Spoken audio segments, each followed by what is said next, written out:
Bien, derecho propietario y dominio público. El derecho propietario es aquel dominio que un individuo tiene sobre una cosa o bien.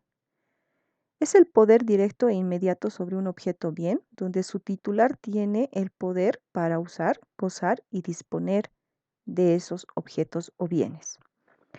Basándonos en los principios precisamente del derecho propietario, podemos hablar del usar, que vendría a ser el principio de jus utendi, el gozar, el principio del jus fruendi, y la facultad para disponer, que sería el principio del jus abutendi.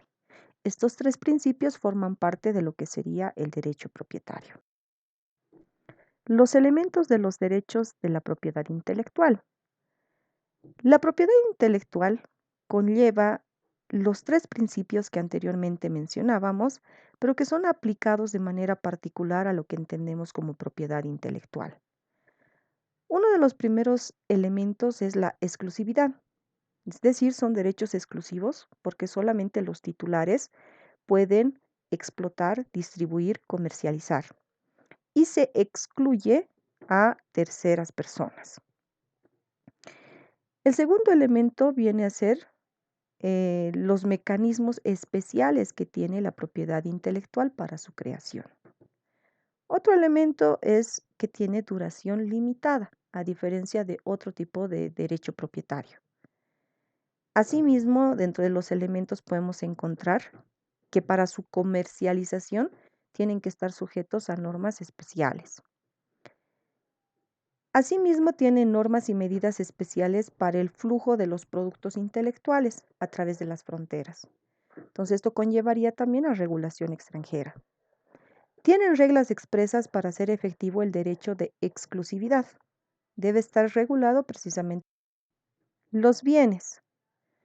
Los bienes se dividen en bienes tangibles y los bienes intangibles.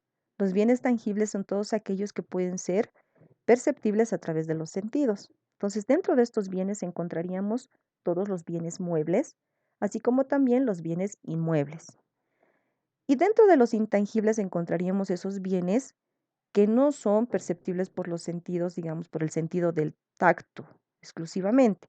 Sin embargo, podríamos mencionar que dentro de estos bienes intangibles encontramos a la propiedad intelectual.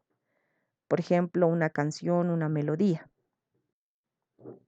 Las características del derecho de propiedad intelectual. Se pueden transmitir, esa es su primera característica.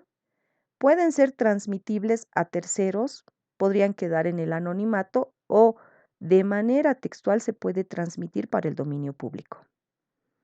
Son de objeto de inscripción conforme a ley y en nuestro país nosotros sabemos que la propiedad intelectual se puede inscribir en las instituciones que reconoce la ley. El titular puede exigir indemnización de la persona que explote sin su autorización. Esa es una característica también. Si alguien explota un derecho de propiedad intelectual, entonces tiene que pagar una indemnización si lo hizo sin la autorización del autor o del titular. Puede hacer valer el copyright, es decir, los derechos de copia, de distribución, de comercialización. Pasamos al tema del dominio público. El dominio público se refiere a todos aquellos bienes que pueden ser de uso libre para todas las personas, puede tener uso irrestricto, están a disposición de toda la sociedad, es de acceso general. El dominio público está regulada por plazos que se reconocen, por ejemplo, en el convenio de Berna. Estas obras van a pasar a ser de dominio público después de 50 años de la muerte del autor. Estas obras, es decir, van a poder ser copiadas, distribuidas, adaptadas, interpretadas y exhibidas en público de manera gratuita. En Bolivia, el dominio público se encuentra también regulado en la ley número 1322 del derecho de autor. Señala en sus artículos 58, 59 y 60 qué bienes son considerados como patrimonio nacional de dominio público.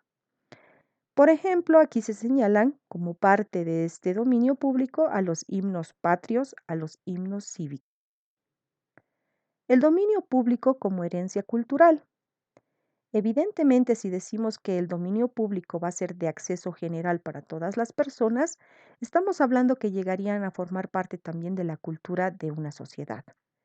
El dominio público lo podemos entender como ese patrimonio común, el estado jurídico por el cual es de libre acceso y utilización de creaciones. Pueden ser tanto obras de la industria o pueden ser obras intelectuales que corresponden al derecho. Finalmente, podríamos mencionar que el dominio público se establece por un plazo que ya mencionábamos, el Convenio de Berna, así como también bajo la disposición del inventor o del autor, cuando decide dejar esas obras, esas invenciones al dominio público y no explotarlas de manera personal. También pueden pasar entonces a ser parte del dominio público por la voluntad del autor o del inventor. Gracias.